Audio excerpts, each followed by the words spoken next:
Moran. I want to tell you a little bit about the Rapaport Lectureship. It's a contemporary art fund that was established in 1999 here at Amherst College to provide support for an annual lecture by an artist, an art writer, or an art critic on some aspect of contemporary art.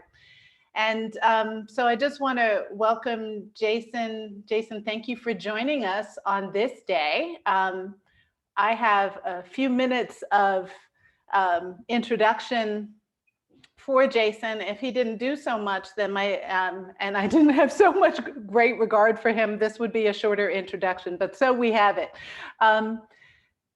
Jason, you're joining us on February 18th, and this is an esteemed day, the birthday of two amazing cultural ancestors, both Toni Morrison and Audre Lorde. So I know they are shining down happy today.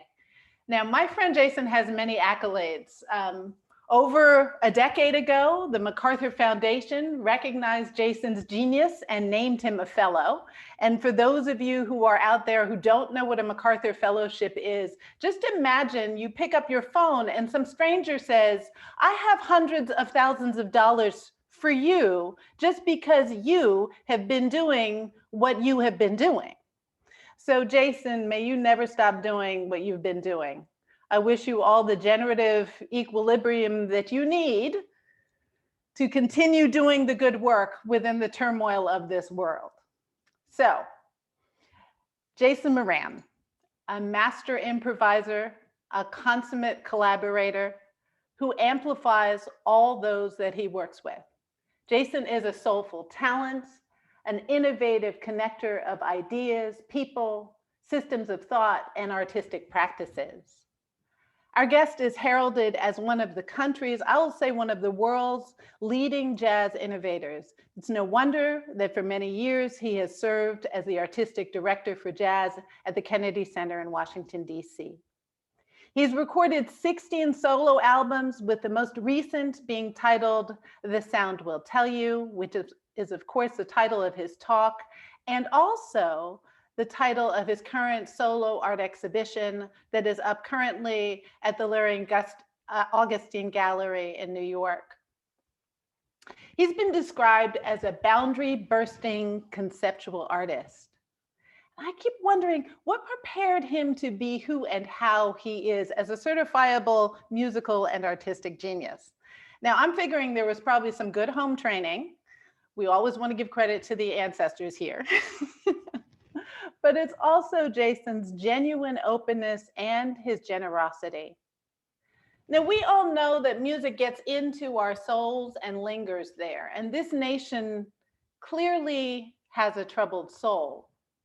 One of the things that Jason has done is provide a soundtrack for the pivotal moments in our cultural archive. Do you remember Ava DuVernay's film, The 13th? The musical score? That was Jason. If you heard the televised version in January of Ta-Nehisi Coates' Between the World and Me, that score, also Jason. His collaborations go on and on. He's worked with the great Julie Moretu, Carrie Mae Weems, Joan Jonas, Kara Walker, Glenn Ligon, and endless others. When we first met at the American Academy in Rome some years ago, I had this experience firsthand. Jason came, we were in conversation, and he came to the studio that I was working in, and I said, I just want to play with you, play this recording of Lift Every Voice and Sing that our mutual friend, Regina Carter, the amazing jazz violinist, had played on a violin bow that I re-haired with a dreadlock. Jason listened to it, and then he offered to remaster the recording. He offered it his Midas touch. He amplified the ancestral voices. He made it bone deep. He made it bone deep, and he made me forever grateful. A couple of years later, when I saw his exhibit at the Institute of Contemporary Art in Boston, that was in 2018, and again at the Whitney Museum of Art in New York in 2019, I was struck again by my friend's incredible genius. His experimental approach to art making that embraced the intersection of objects and sound. This is one of the things Jason does.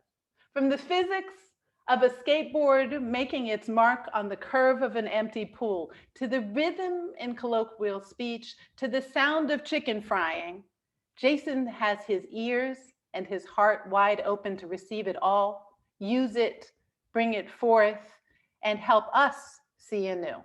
Welcome, Jason. It was so beautiful. Thank you, Sonia, for the amazing introduction, and also thank you to the Rapaport to be a part of the Rapaport Lecture series. It's a real honor to talk about work. I think in this time that we still have to share ideas, even though we can't share them in the same way we may be accustomed to. And part of the talk tonight is around what sound tells us. You know, there's always like the sound of your mother's voice when she's angry with you, that you can tell what that feels like. There's the sound of a wedding, you know, the chatter, the anxious waiting, you know, for the bride to come down the aisle. You know, there's the sound of the birds in the spring, which comes soon, hopefully.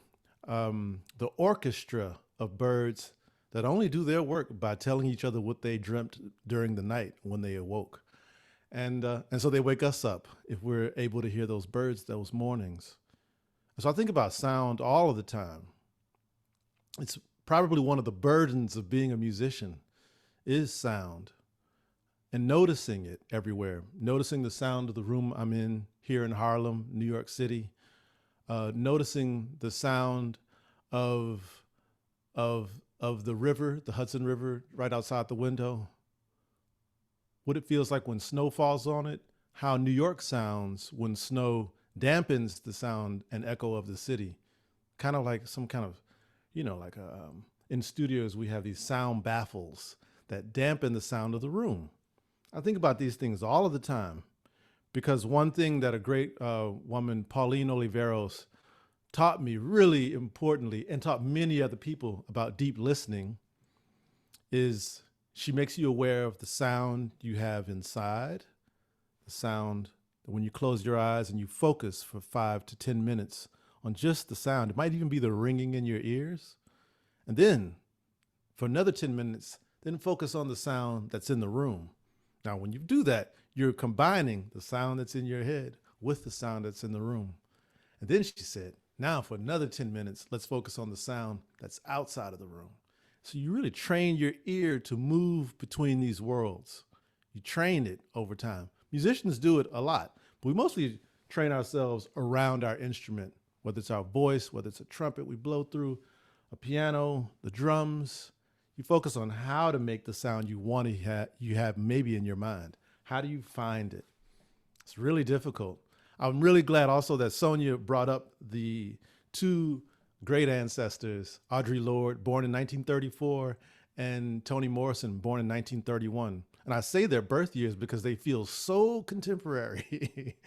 They feel so present, and the importance of noticing how far away they were born. But I will tell you, I will have to read you a moment because I feel like Toni Morrison has been the most important voice, besides my wife and my kids, voice during the pandemic. In this one excerpt from Song of Solomon, she says, she's talking about the two kids running away into the woods after their father has been murdered. We were lost then and talking about dark.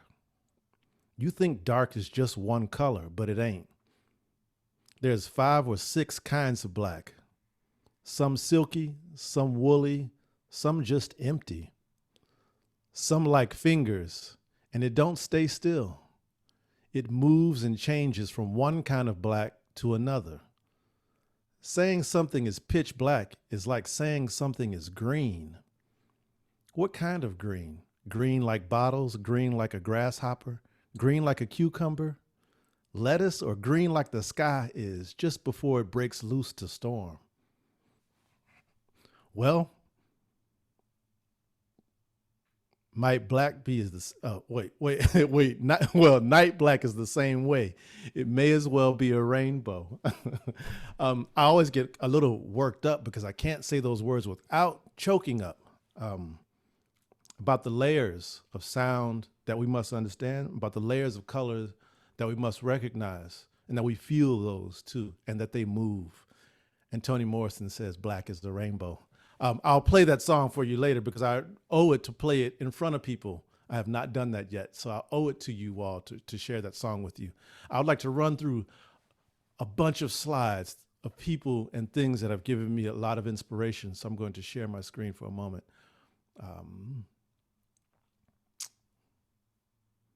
Okay, this is my elementary school in Houston, Texas, where I was born. It's my elementary school called McGregor Elementary. Now, this stage that you see is also in the cafeteria. I kind of long for more concert halls that are in cafeterias. This is a good one. This is McGregor Elementary, the first place I saw music on a stage presented to us students as something to think about. And this is my mother, who stood and listened and took notes during all of my piano lessons in Houston, training as a Suzuki student, really struggling with what it meant to be living in Third Ward, Houston, Texas, a prominent Black neighborhood, but also struggling with looking out of that window that's behind the Christmas tree and seeing my friends outside playing and riding their bikes as I was trying to play Mozart very badly. But she stood right by and took those notes, but also by virtue of watching me practice and taking notes in my lesson, also learned how to play piano. And those lessons were taught by this woman, Yelena Kurinet's first wave of Russian immigrants moving to Houston, and then starting a piano school that her sister taught in as well. They taught much of my cousins how to play piano and play violin. But Miss Kurinet's also taught my hand the most important thing about what it means to curve your hand at the instrument, what it means to press into the note and give the note shape. The thing about a piano is when you press the note down, you might think you're finished. But her idea about technique is to learn how to caress the sound, Now, these two women come much later in my life, but they also are as important as like a new beginning. They mark a new beginning for me. This is Adrian Piper and Joan Jonas, taken here in Berlin, where Adrian Piper currently lives as she left America. I was performing with Joan Jonas in a piece that we first did together called The Shape, the Scent, the Feel of Things. And these two women appeared on my record called Artist in Residence.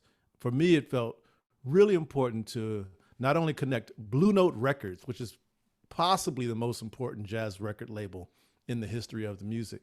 Possibly, I just say that possibly. But it was important for me to tie in that their work was now going to definitely mark all of the work that I was going to make. So this happened in 2005 when I began working with Joan Jonas, and also when I met Adrian Piper for a commission from the Walker Arts Center. And Adrian Piper has a very powerful quote that still resonates with me, and then became a song called Artists Ought to Be Writing. She says, artists ought to be writing about what they do and what kinds of presuppositions they go through to create the work, what their presuppositions are and related things. If artists' intentions and ideas are more accessible to the general public, I think it might break down the barriers between the artist, the art world, and the general public. I think it will become clear to the extent that artists are just as much a product of their environment as anybody else with any other kind of vocation. It became kind of like a really, a thesis for the rest of my work once I came into contact with Adrian. And it just coincidentally, I met both of these women at the same time that my mother passed away from cancer back in 2004. So this is Joan Jonas and I in Paris at the Louvre performing Joan's piece called Reanimation, and her in silhouette as Joan not only thinks of paper as a thing that you draw on, but also a thing that you manipulate like sculpture in real time. And it also, that paper makes sound, and I'll react to that sound when we perform together. But this is me as a teenager, which I think is important. Every teenager wall kind of is dotted with whatever they find fancy or they think is fancy. And for me, as a high schooler, I found Thelonious Monk the most fancy. Thelonious Monk, the great pianist, composer, innovator, architect of bebop, student of the real architect of bebop, Mary Lou Williams. But Thelonious Monk from North Carolina really changes the direction of the music by not only adding notes, but mostly finding a way to take them away, to leave the space. For me, when I heard the music, I thought he had left a space for me. I couldn't play anything that he was playing, but I felt like he had left a space for me. But then I also found out later in life that many people were infatuated with Thelonious Monk. And on a tour in London, I saw that the artist Glenn Ligon had an exhibition called Brilliant Corners. And I called Glenn, who was a friend, and said, wait a minute. Okay, we've talked about a lot of things, but we never talked about Monk. Thelonious Monk has a record called Brilliant Corners. He's the only person who probably put those two words together. and so Glenn and I began to talk just at the same time that I was beginning a deep dive into Thelonious Monk's 1959 concert at Town Hall here in New York City. So Glenn created this drawing for me to project as a backdrop for the band. And this is the band. This is my band, Taurus Mateen and Nasheed Waits. We are the Bandwagon. We perform at this place, the Village Vanguard, every year for the past, I'd say maybe getting close to 8, 9, 10 years during the week of Thanksgiving to make it more of a New York tradition. It's been difficult this year, but we still did a live stream from the club. But so this is the club where John Coltrane plays with Alice Coltrane and Rashid Ali and Pharoah Sanders and Jimmy Garrison. That's that band there. Quite a group. Bill Evans Trio, Shirley Horn, lots of great bands. This is Shirley Horn, totally changing the way the orientation of the stage. This is not how that stage generally looks, but Shirley Horn knows what power is, and power is when you stare directly into the audience. I can't do that yet. So this is what the room looks like. The room with this kind of pool hall felt on the walls, this kind of burgundy banquette with these small tables. You sit nestled up with people when you listen to music here. You're up close with people you don't know. Sometimes you come with a crew. Sometimes your crew gets split up across the room, wherever the seats are available. It only seats about 160 people. This place is a sanctuary, but it's in a basement, but it's still a sanctuary. And you see all the photographs on the wall. And this is one of the artists who I've played with for the past 11 years, Charles Lloyd, saxophonist. You see how close the audience is to the music. It's literally 3 feet away. It's that close. It's that intimate. It's also that crowded. It's that claustrophobic too. The ceiling in this room is black. The wall is red. The wall is also green. This is a security cam footage of an audience staring at the band. I just like that. But this is the backstage in the Village Vanguard. It's simply an office. It used to be a kitchen long ago, but it's now it's just simply an office. That's what we have. There's no quote unquote amenities. This is what we look like when we're sitting backstage. It's what it sounds like when the band is in there playing the song.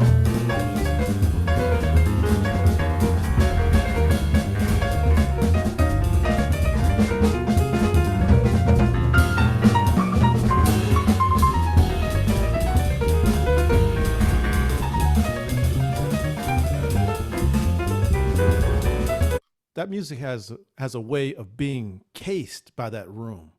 It like compresses it into like a diamond, it like presses hard on the band, and you work hard to project in that room because it does not necessarily come back to you like, say, this big room called the Savoy Ballroom from the 1920s up here in Harlem, where look at this dandy crowd, beautiful people dancing to the big bands, creating and inventing new moves. This is where dance evolves. Not only dance, but the music as well. It evolves in this space. But this space it happens all in one space. So we have style, we have community, we have architecture, we have music, we have dance, we have new drinks. This is important to see, to witness what these rooms look like. But unfortunately, our history in America is not really to save things, it's really to tear them down. That might be most obvious. So I wanted to create, what would it be like to stand on a stage like this? I don't know any band stand like this in the world.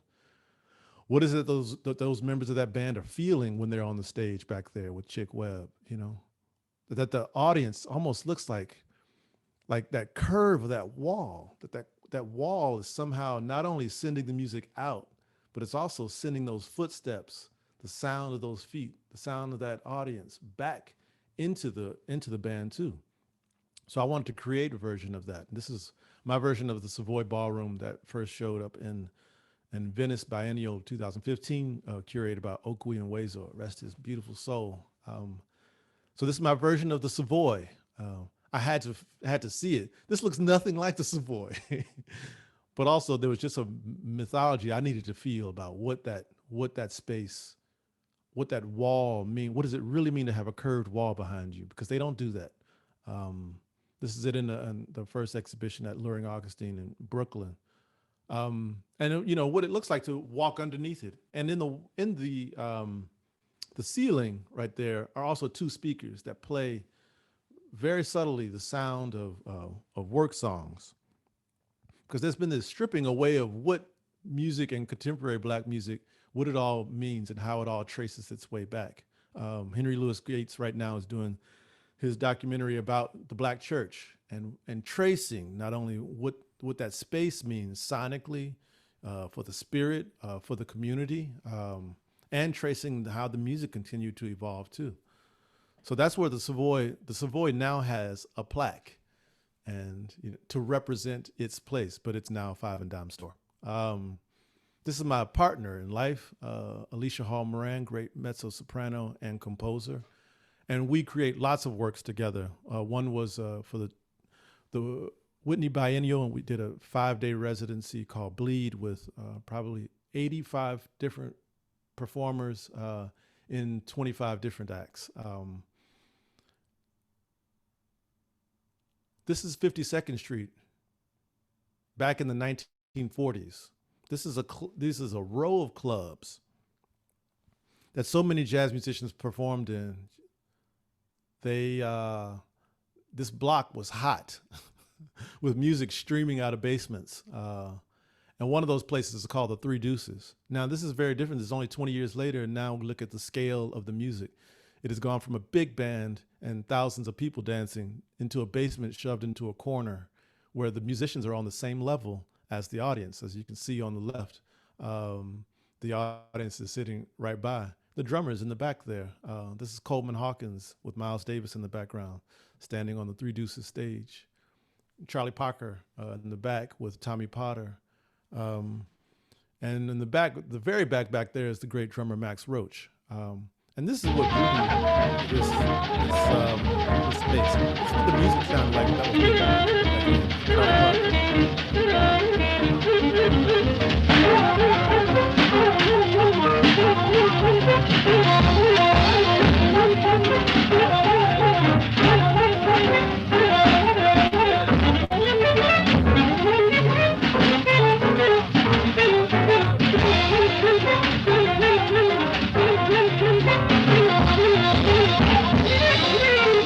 Now, that makes a different, like, how are you going to dance to that? There's a shift in what the music means and why you play it and who do you play it for and what do you need to say?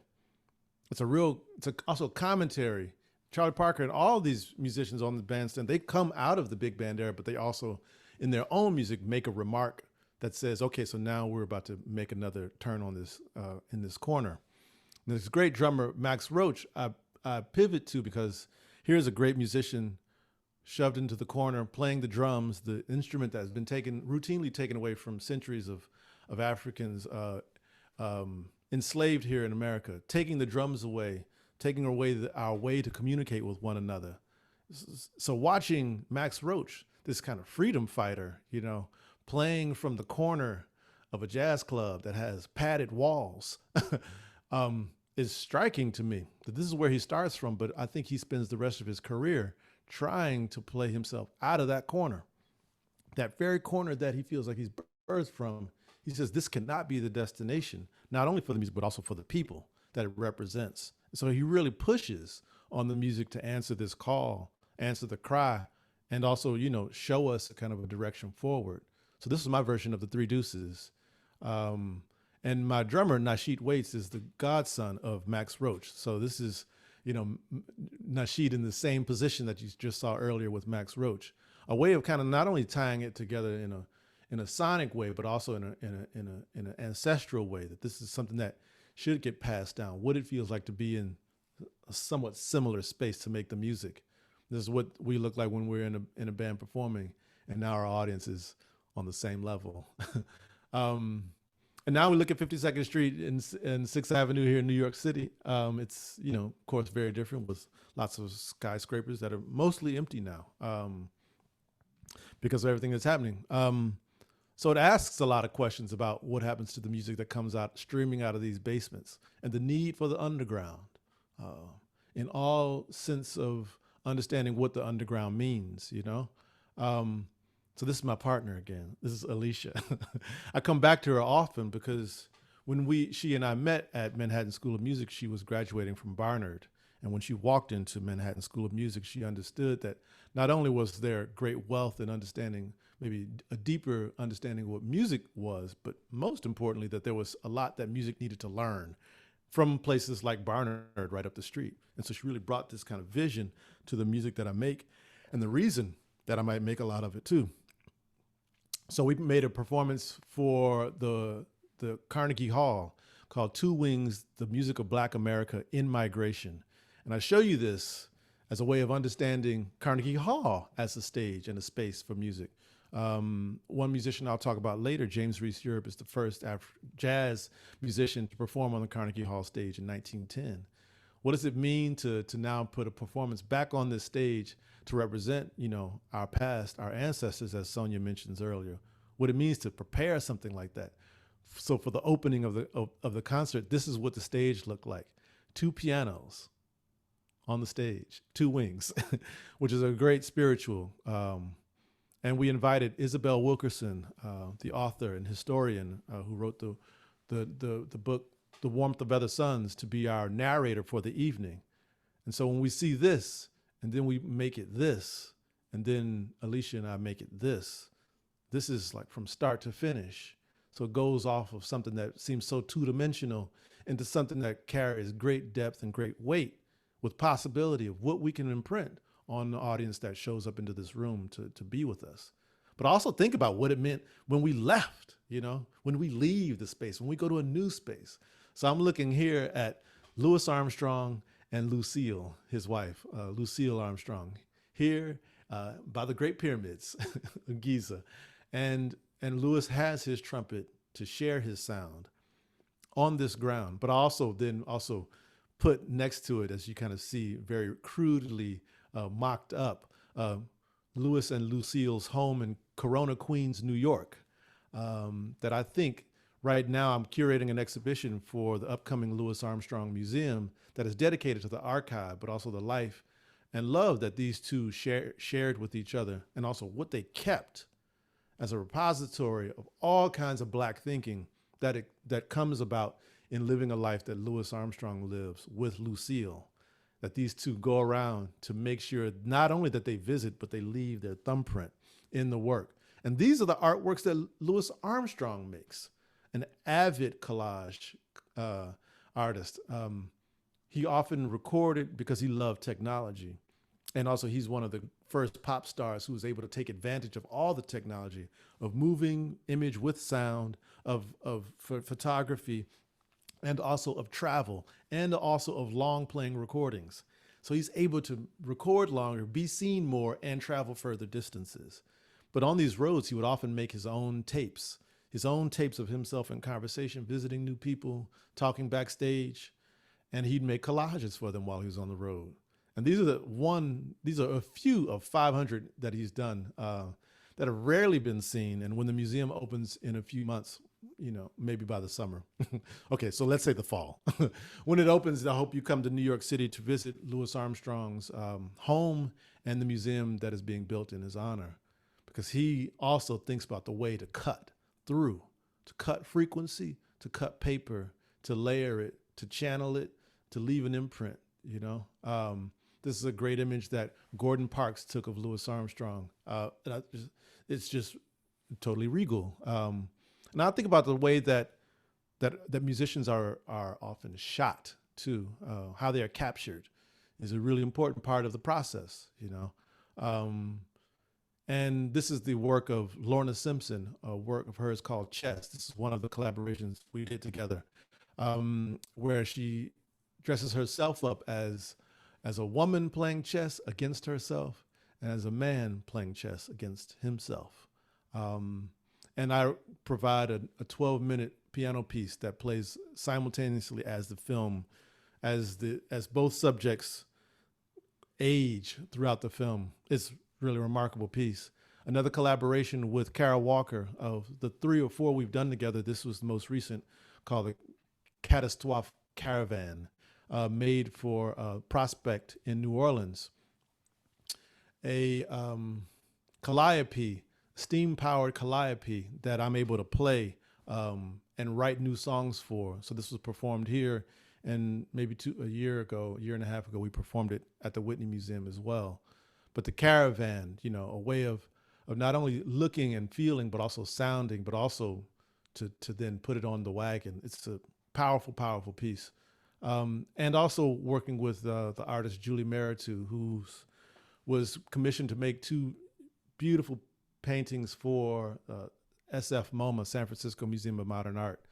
And these works are so large that she couldn't make them in her studio. She made them in a chapel in Harlem, a few blocks from her home. And as I was closing my studio because my MacArthur money ran out, I asked Julie, could I store some of my instruments in her place until I found a home for them? And she said, "Oh, come through. The church, they left some pianos here too." And as we worked together while she painted, I would come by every once in a while and write while she painted. That then I created a piece called Mass How Eon, which is the name of her work, in honor of that time and what it felt like to walk and talk to an artist who was moving and thinking about landscape, not as simply as something that is without narrative, but that is strictly about narrative and strictly about perspective.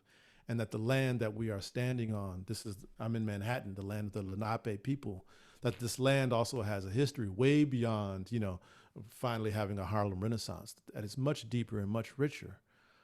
So I often think about the way to transport the stage. This is a piece called The Last Jazz Fest that was commissioned by the Walker Art Center in collaboration with Ryan Treecarton and Lizzie Fitch. A way of thinking about the stage, it looks now totally socially distant, to have the band separated by height, not by distance on one plane, but one above the other, and leaving the drums high in the sky. As you can see, the drums are really important for me, to take them out of that corner and now elevate them as to the most important. The drums can see the furthest. The drums are always the ones that send the messages out to the people. The warning, the joy, the moment to rejoice. This is another piece called Wind that was commissioned in Poland, thinking about how other parts of the world have used jazz, how they've thought about the way that jazz is an emblem of freedom, but also because of that fact, it is also marked as problematic to some communities. Don't bring that jazz in here. Even within its own community, you could say that. And in Poland, there were musicians who really secretively learned how to play this music in basements. And so to honor their work and honor that history that they kind of, fought through to learn and feel, I wanted to shield us as a band, to let us pass music from one to another. And also I think about the way Fats Waller, as a performer, larger than life, what it means to put a mask on and play his music with Michelle Ndegeocello, what it means to have a party, that we still need this, that Fats Waller is making these great songs, these great party anthems during the Great Depression, leading into World War II. He's making this music thinking about, we still need something to cling on to. He's very well aware of the way music functions in this place during this time, what people need to hear. And that leads me to people that kind of want to ask that question about, what do we need to hear now? Ava DuVernay, now, she's much more than a filmmaker, as much as she is, and she's much more an activist. She is, a person charting the path so boldly that it has marked tremendous change in everything from our first collaboration on the film Selma until the 13th. And also thinking about what it means to channel that music and thinking about narrative. This is what Joan Jonas talks about. This is what Adrian Piper talks about. This is what Toni Morrison talks about, with these important narratives that they don't simply sit there by themselves, but they also need to be in communication with one another. And so when I'm around on the road, I see all kinds of wild things. I mean, that's just a drum set, but in the bend of the piano, that the image is bent by the curve of the piano, the grand piano. And I think about the Lenox Lounge, a club here in Harlem, New York. This is how beautiful it was. Look at this beautiful place. And in the back, there was a room called the Zebra Room where the bands were. They'd stay open until 5 in the morning. This is myself with Michelle and Diego Cello after one of those Fats Waller shows, showing up here at possibly anytime, like 2 in the morning. Just to play a set of music at 2 in the morning after I've already played 3 sets. It felt just right. Also, I had to have some catfish and some whiskey too before we did this. So I show that to show what it means to be active in the night, deep into the night, much of what we probably all go listen to. Kind of missing that moment of flowing the night in this way. This is what it felt like.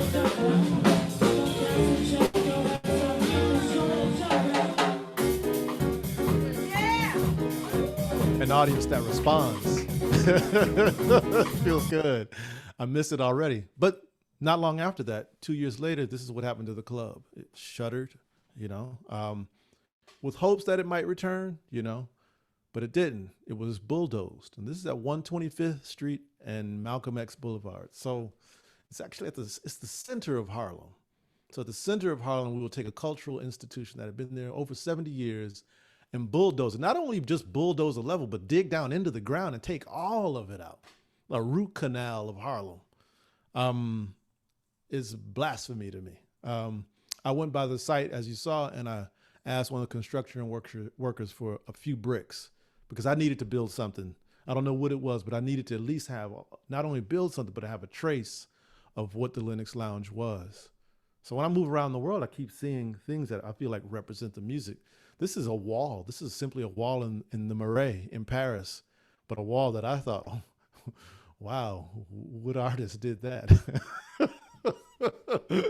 And so, I mean, over the past few years, I've been thinking about how music is transferred and about mostly how the piano is an instrument that's built on what we call the attack, how the hand hits the keys, and starting to use the paper as a way to document the attack, much like we use the microphone to document the sound, and make a series of works that I'm continuing to work on that leave the trace of what it felt like, what it means to play a key, to leave an imprint. And when you play that key over and over again, how does it register? In time, we don't really hear it as much. We hear the notes pass by one, but on the surface of paper, then it stays forever. And to start to make those images to start to have their own narratives too, leave them up for discussion. So these are the works that are in the exhibition, The Sound Will Tell You. Works that are all made at that keyboard that you saw me, that's not attached to a piano, but attached to a plank of wood. So when I'm playing that plank of wood, it sounds like I'm fixing the roof. All made outside in Connecticut at my in-laws' home, the Halls. So these are the works, and what it also, the importance of the color blue in all the ways, the music, the feeling.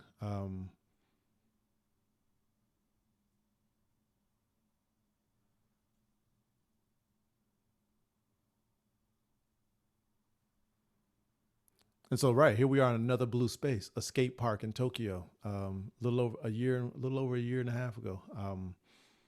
To make music in a place that's blue, to send people into the air, to have them improvise in the moment, to leave a trace, to leave a slap of the board against the wood, to make percussion.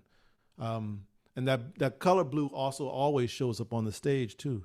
And in this piece about the musician James Reese Europe that I mentioned earlier, who was a great composer, band leader, but also activist dedicated to the Black canon, the Black sonic canon during the time of Garvey and Du Bois, really challenges musicians to think about their own and what it means to value the sound that we make, the phenomenon of our sound.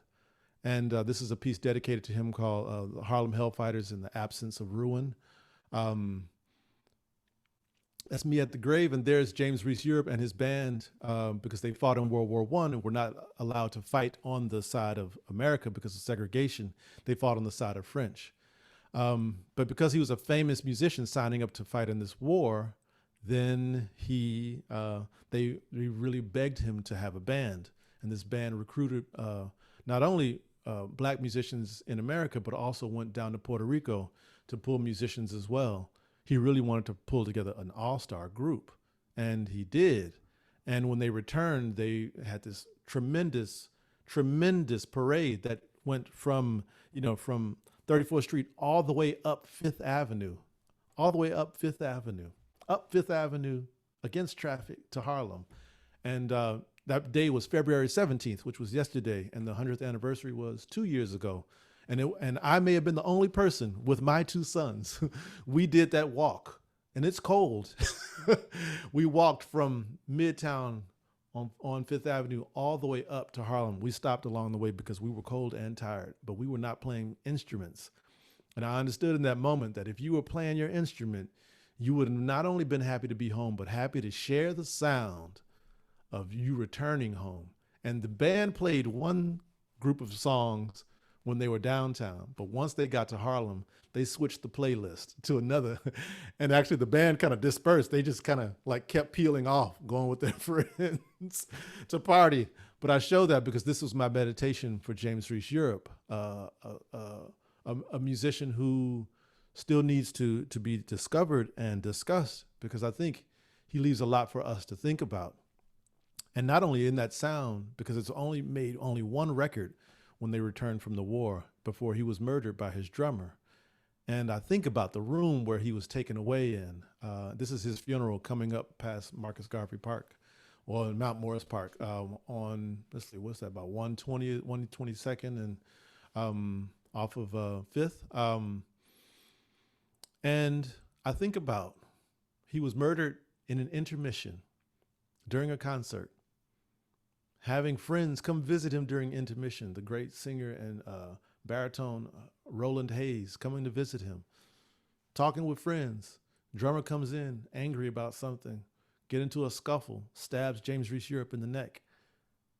James Reese Europe thinks he's going to be okay, says, go finish the rest of the concert. Like he's still imagining the next group of songs the band should play, and says, go play those songs. And he does not live through the night, but his legacy lives.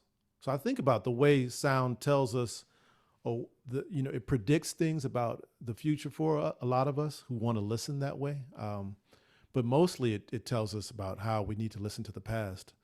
There's something about what we still need to feel. And a feeling sometimes comes through a stare, but it also, for me, comes through a sound. And I would like to play now, in closing. I would like to play, I'm going to try to play, because of COVID, I recorded this song in the studio, but I've never played it in front of anybody as like start to finish. So I'm going to try to play the song that's dedicated to Toni Morrison. It's called Toni Morrison Said Black is a Rainbow. But I'm going to attempt a version of it now for you all. Yes, here's the sound, whatever this is called. Toni Morrison Said Black is a Rainbow.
made it through that. I hope you enjoyed that. Sonia, I'll throw it back to you. Oh my goodness. Probably one of the worst things about doing this in Zoom is that you're not getting the standing ovation that I know you deserve. I hope I feel it. Oh, that was so beautiful, Jason. Thank you so much. Thank you. I hope that, I also apologize as an Aquarian, much like Audre Lorde and Toni Morrison. I mean, I championed so many Aquarians, Angela Davis, Asali Solomon, like my mother, like none of us, you know what I mean? So I also know that there's like, sometimes it just kind of goes like that. So I hope it makes sense. But okay. You mean all the things that you just shared with us, if that made sense? So Jason, this is the thing I have to share with you that is so clear about you. Like in 45 minutes, you took us through history, you connected us to our ancestors, you connected us to the future. When I said he's collaborated with everybody, it's just like, if we just wrote those, if people were doing a drinking game, not that I condone that, right now, if it was just like the people that you have collaborated with, and you just shared that beautiful collaboration with Toni Morrison. I wish he were alive to hear it. Yes, Alicia and I performed for Toni Morrison. Maybe it was like 5 years ago. She received a PEN America award, and so Alicia performed her amazing rendition of oh my God, the Billie Holiday song. Oh my God, I can't remember the name of it now, but I'm spacing on that. And there was a moment where I played a solo for Toni, and I just dove into the bottom of the piano, and I just thought, well, if somebody's going to understand it, it's definitely I hope it's going to be her. She's going to feel the rainbow. Feel the rainbow. So I'm going to invite people to ask questions and to put your questions. I forgot to do that earlier, so please add your questions in the Q&A part in the bottom of your screen, and I'll attend to them as best I can. I want to say some things about Alicia, right? Because the thing about collaboration is that you tend to say like 1 and 1 makes this great whole, but usually like 1 and 1 makes 3, right? In your case, you people literally 1 and 1 made 4, right? So I'm alluding to the fact here that Jason and Alicia have, because Alicia did most of the work. She sure did. Have twin sons, and there's actually a question in here. I wonder if this person is a twin. Someone asked, I saw on Wikipedia, sorry, that you have twins. Not sorry about the twins, but I think maybe the Wikipedia. I wonder how they sound similar or different from one another, like their voices. They're very different. But we were just looking through. I mean, this thing that twins, they always think that they can make up language. There's kind of like this thing around twin language, which I don't think my boys had, but we do have these videos when they're making up gibberish. It's kind of like they hear language from around them, right, and then they kind of think that they can speak it very rapidly too. So sometimes we would improvise these language battles with each other. And the boys were really, really good at it. They, you understand something about syntax when you travel the world and you hear language that you don't understand, which I think as a traveler maybe is the kind of like the most important part. What I think Toni Morrison talked about in the lecture once, she talked about a kind of visual literacy when you travel abroad, how you decode signs, how, like how where to go, or, that street sign is in another language, but you can still get a sense. That's the same thing for the ear too. And of course the boys, they do not have, though they're identical, they do not have that like exact same tone of voice, but now they're, 13. So maybe it's coming. Yeah. It might change to be. Yeah, puberty does a lot to kids, Yeah.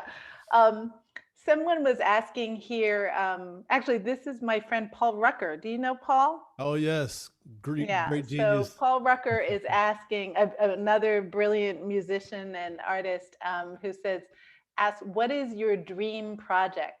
No money or time restrictions. What would you like to do and who would you like to work with? Mm, you know, um, I was asked this just recently by a high school students in Houston. All my family's in Houston, figuring out, how to boil water. I mean, it's really insane what's happening down there right now. But so I'm sorry, Paul, to answer the question though, I really love collaborating with students um, because I have no idea what they're going to come up with. And right now, I'm in the midst of one with another high school here in Harlem, a performing arts high school here in Harlem. And I have no idea what we're going to do. But we've set a date for late May for this project. And for me, I think, sometimes when you work with professionals, everybody kind of knows what they're going to bring to the table. Everyone is aware of it, and something magical might occur. That happens clearly. This is what I champion the most. But I also know it's really exciting to meet a generation of kids who have grown up digitally. Who think of like the phone as like the resource. So for us, it's not quite that. We didn't grow up that way. We grew up like needing things to be tangible and having to go search out your favorite record, not knowing if it ever existed anywhere, but looking in every record store of every city you went through. But somehow meeting like these new free kids, who think about knowledge in a different way and different kind of access to it, or maybe they don't have access to it. That for me is so engaging. I work with a high school also in Chicago called Kenwood Academy. And those kids, they changed my project all the way around, and I need that, So I like young minds and who don't see like jazz, piano. Who are you? I love that. Yeah, I think, Jason, this is what I was trying to attend to earlier that you definitely have exemplified. Like there is truly, like Paulina Oliveros, this deep listening that you have. But it comes across as such generosity, um, and, uh, and I'm grateful that you're a teacher. I don't think I mentioned that you teach at the New England Conservatory. But how much students can influence us, Yes. you know Yes, this, Sonia. I This. count on it. Yeah, I count on it. Right? We also need it just to check our own values. That's right. As artists too, and and also the reason I collaborate is for someone else to check my value system. I don't need anybody to co-sign it, but I do need you to say, I don't like that, And Joan Jonas and all these people that I mentioned earlier, they were very, like, I don't know about that. Ava, when she hears a sound she doesn't like, she's like, what's that high? Like they talk about frequency, but they use another language, not like what musicians use. And that is also helpful for me too. So that's beautiful. There's a question also that is about, what will the sound from this long year, the pandemic, protests, political turmoil be? And also gratitude for your gorgeous talk from that same person who's asking the question. I don't know. That was part of why I put this record out at the beginning. It came out, I guess, on January 7th, or no, January 11th.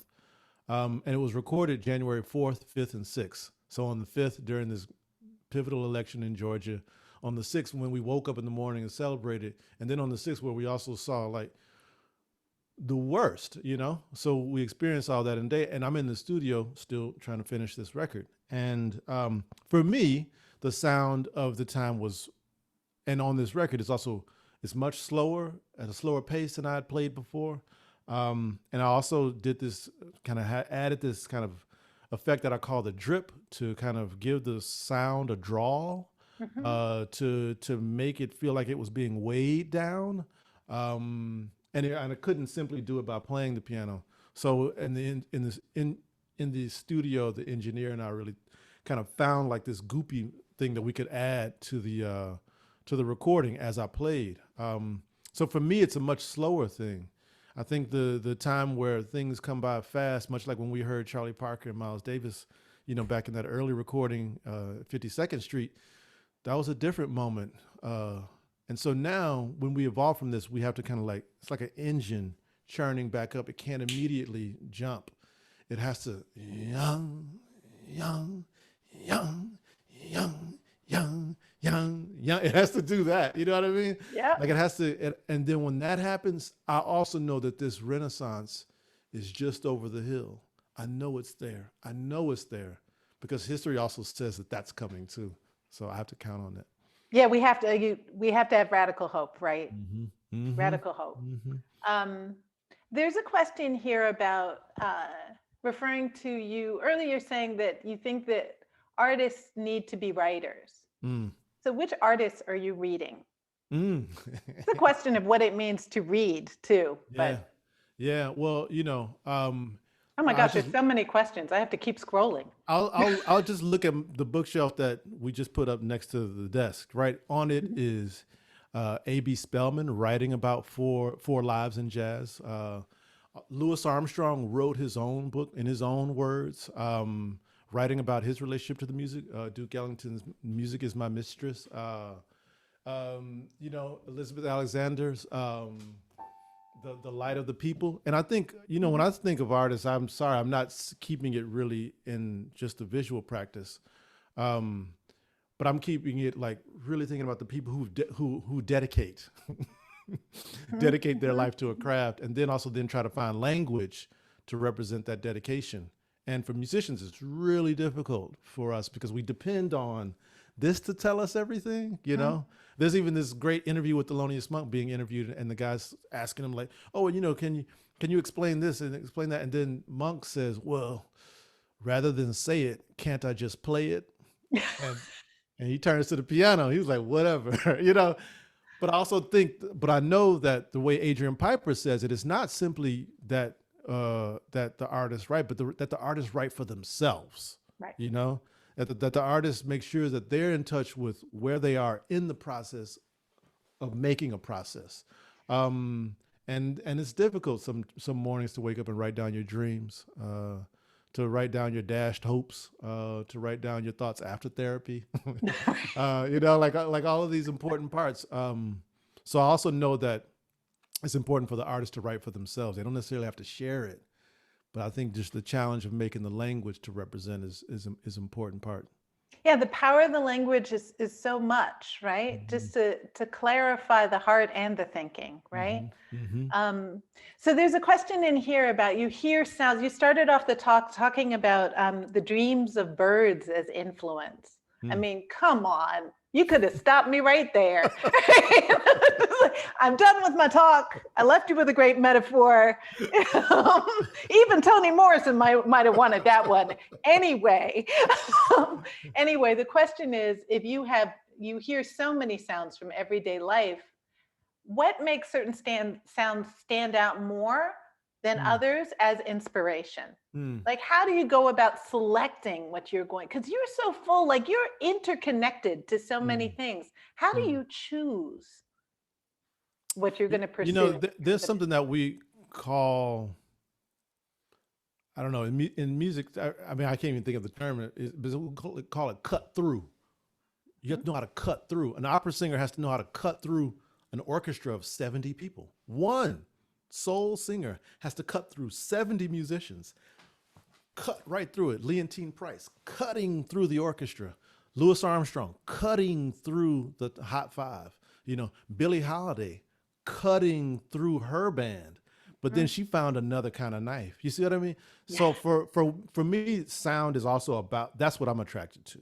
I'm attracted to something that gives me the sense of the physicality of it, and the violence of making that sound. I'd say too, that it shows effort and that I feel it, and that it's determined. And when I hear a sound like that, drums do this a lot, right? It's why drums around the world mean a lot to every culture. They just do. And so drums cut through. It's because they aren't necessarily, as well as they are related to pitch, they also kind of are this other kind of harmony that's very different from this piano harmony.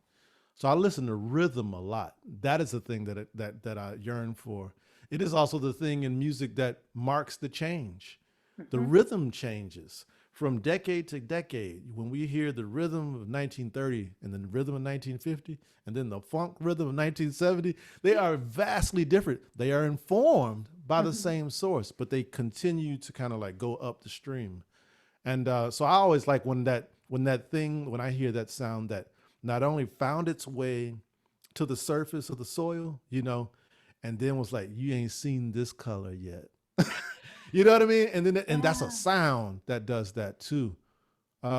But then there's the ooze of honey. You know what I mean? Like that thing, like molasses thick.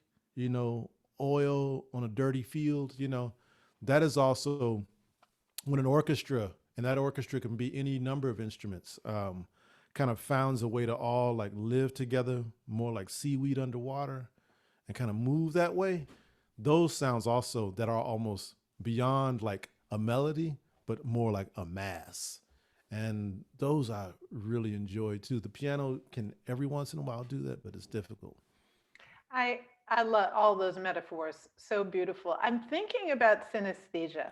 Mm, I'm thinking about when our senses, and I think we have many more than five senses, but when yes. there's this sort of this combination, cross wiring of the senses. Hmm.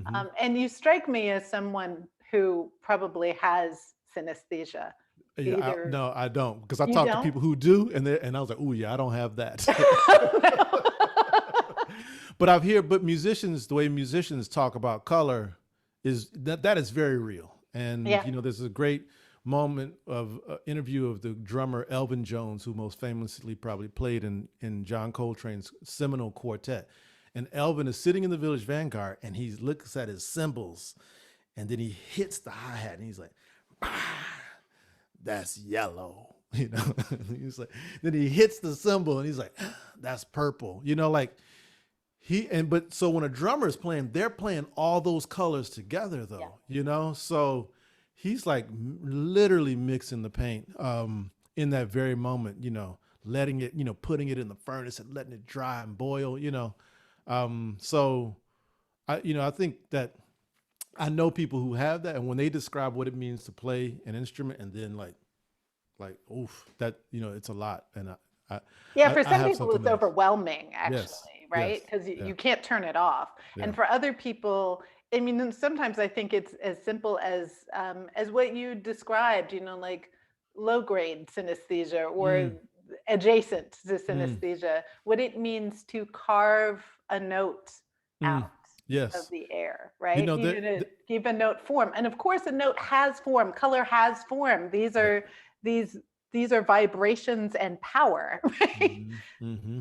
So they There, have form, but to there's this realize it film somehow. film out called The Sound of Metal. I don't know if people have seen it, but it's about a drummer in a band, and he's going deaf, and he's confronting losing his hearing as a drummer who plays very loud.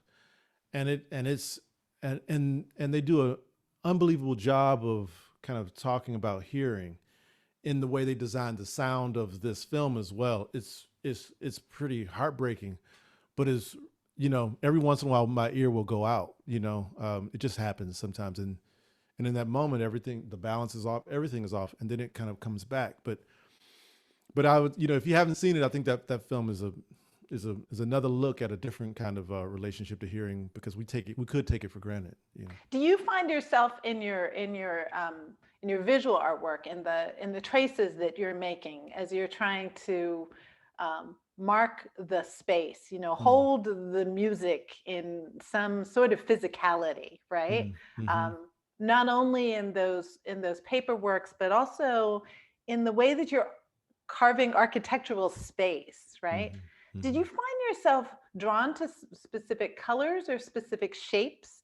You know? Um, Well, I mean, one thing I mean, pianists talk about shapes all the time. right. Talk about the shape of a phrase. And with the hand, just the hand to even get to that has to make a shape, and it continues to move as we do that. And then when we play things, when we play our chords, they're also the shapes of that too. And you're aware of making a hard angle just by looking at your hand. Ornette Coleman talks about this stuff all the time. Like it's a very kind of normal part of understanding the shape of music. And also it's very visual when you look at a score of music and you see the way it drapes and on and off of the line. But I don't know what the reason I think I'm was drawn to it is because I couldn't, maybe I may have been thinking that that the recording could not be the final step in as a musician. It just can't be. And so starting to work with paper, which also, also comes out of really being on the road with Joan Jonas too, watching her in a moment of action, making these rasher drawings that she does in these pieces that we do, that she's practicing in that moment on the stage in the piece, then do another one, do another one, right? Like she's in it, right? And but that also watching her leave these traces of just this one performance in London on February 14th, that also was like, oh wow. And we think about improvisation. I do think about this thing that kind of goes out into the world, but wow, damn. But that can't be it either, So I've been just trying to make sure that there were other documents to be left behind, I gotta say. Right. I kept thinking about, I think about this a lot with your work, but certainly even after this presentation, more so, when one goes into a museum, and of course we know museums are not neutral spaces. Let's say you go into a museum and you encounter something that has been taken out of its context. Let's say it's like a Yoruba, part of a Yoruba mask or something like that, and be referred to as a Yoruba mask, wooden mask.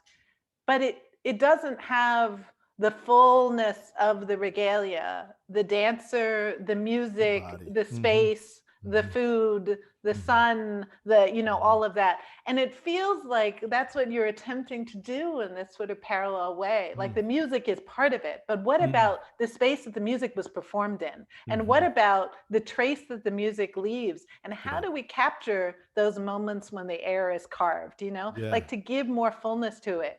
Sure. And also as a teacher too, right? As a teacher, like, oh well, let me talk to you about this thing I once heard, and but also at a certain point, knowing that, wow, how are we going to talk about the music, but you're not going to talk about the people who made it? And exactly, yeah. And we're talking about Black music, and I know I was taught away, and I came through a kind of a jazz education system, and I loved it. Because I found primary sources at every stop of the way, because I couldn't deal with secondary because the music is ours. So I should be getting it from people who made the language. Right. So I sought that out and kept that very close to how I work. But a lot of people don't get that opportunity. And so when you see a musician who's 80 years old get on the road and travel and play night after night, they tell you a lot about not just the concert. That's a small part of that tour. The rest is just getting from place to place, the conversations you have, the things that they remember, the tragedies they've seen, by being Black musicians who lived through an era that could have had them lynched for even showing any kind of intelligence, let alone musical intelligence. So it's so I want to make sure that students, and mine especially, have a relationship to the community that makes it. And that community needs to be in conversation with the work that gets extracted and put into these other spaces too. That then, so that's part of making sure that a community is around those stages that I made, that every city it gets to, I bring the community to come in to play on those. Like, now these are ours, they're visiting, but they're yours. Like, come hit on this stage, leave a trace on this stage. That's right. It's like you're filling in the archive. You're making sure that like every bit that you can possibly try to hold this moment, right? That all those objects can absorb as much of us as possible, right? Including the people. Not that people are objects, but if you have us playing in that space, then that story of the space lives on. That story of the exhibition lives on. Yes. So I'm wondering, you said you wanted to talk about Rome. You want to say anything about Rome before we? Well, yeah. Well, I think so. We met in Rome and at the American Academy, which is a very special space for learning. And I'd known musicians like George Lewis and Terry Adkins, the great artists, and like supreme artist, Terry Adkins, Don Byron, people I'd known who had kind of been fellows there, and they would talk about it in this kind of like far off way. Yeah. And so when I arrived and my family came, maybe after you left, but Yeah. when we were there was just this reckoning with history that you were investigating, Yep. that everyone around me was investigating in their respective fields. And I thought, wow, I live in America and I'm devoting my time to not only these structures that I'm making around this music that I think represent the music, but what is it to live with this, centuries later, And wow, the Apollo, is in Harlem. We have to like keep that there.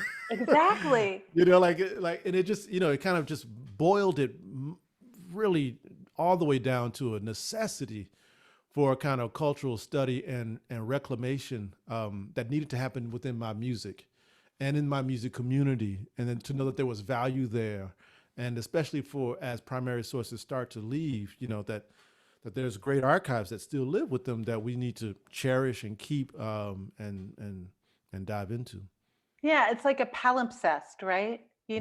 Like even if something is removed, there's still a trace of it, and we Mm-hmm. keep adding to it and adding to it, and it becomes richer and richer. And that, frankly, is the way this evening has felt. you know, Jason, I have never had a conversation with you when I haven't felt better at the end of the conversation. Same, same, same, exactly the same, Sonia. You know this. And I really hope that we at some point get to have you physically on our campus, Yes, definitely. so that we can have the fullness of you. Yes, yeah, that would be it would be But great. for now, I just want to deeply, deeply thank you on behalf of the community that has been here asking questions, the Amherst community. Again, I want to thank the Rapaport for supporting your visit with us. And I just wish you well. We'll be in touch soon. Okay, Jason? Thank Much you. love to you and the family. Same. Cheers, Take care. everybody. Good All night. right. Good night. Bye. Thank you, everybody.